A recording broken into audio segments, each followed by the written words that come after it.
Bir wagtda birine şuurun tarif etseniz Resulullah'ın bir mucizelerinin biri, peygamberlere bolyan zat mucize, evliyalara bolyan zat keramat. Türkmen ahullamızdan qara hunişan bir teberrik ahun geçipdir. Oğlum wagtında sallançaqda yatıqa, ağlarına sallansaң ödü urilyenmiştik. Keramatdır da evliyalardan şey. Her hasan ağlarına sallansaң sinnaqa, sallansaң ödü urilyenmiştik. Emma bir Resulullah sallallahu aleyhi ve sellem'nin için mucizedir. Oğlum hi bir ağaçta keplecek mi? Hi ağaçta meger kepleye mi? Bolmacak zat deyse, ay Hazreti Mevlana Allah günahını geçsin, Allah cayini cennet etsin bir beytte bir cevap veriptir, altının suğuyla yazıp koymalı. Bazaban gerçi tuhmet mine hand, destu fahaşan gabahi mide hand. Bazaban gerçi tuhmet mine hand, destu fahaşan gabahi mide hand. Şayet bir adam bunu inkar etsin, hi bolacak zatını ağaçta keplesin deysin.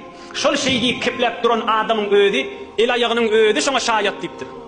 Yani, ey dostlar, ol düşünelim, bir ayırlan adamın el ayağı kıymıladık biliyor mu el ayağını? Yok, ağaç yanık bulup yatıyor. Ne deyip? Ruhu çıkıptır içinden. Sen ben el ayağımı da oynağı otuyuz. Ruh şuna destur ver otuyuz, el ayakta oynaya.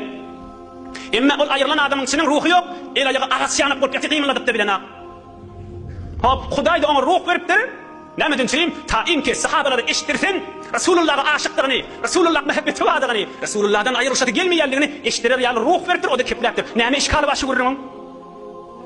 Yereti müşkilşin, yereti zihni girmeye.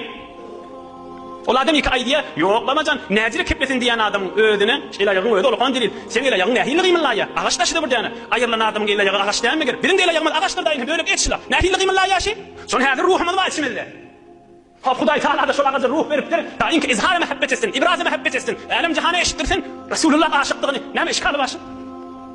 Hiç işgali yoktur. Bireyinin ödü vururun mudur, ödü dersi midir? Bir ağaç ağlak kalıptır. Ayaşı gurrun bol kalmalı mı? He, Peygamberimizden bir mucize hava oluqanda. Vaqana Resulullah aşıkmıştı kallı mı şey? Yok. Şunu gören sahabeler var ha. Şu vaqanı gören sahabeler.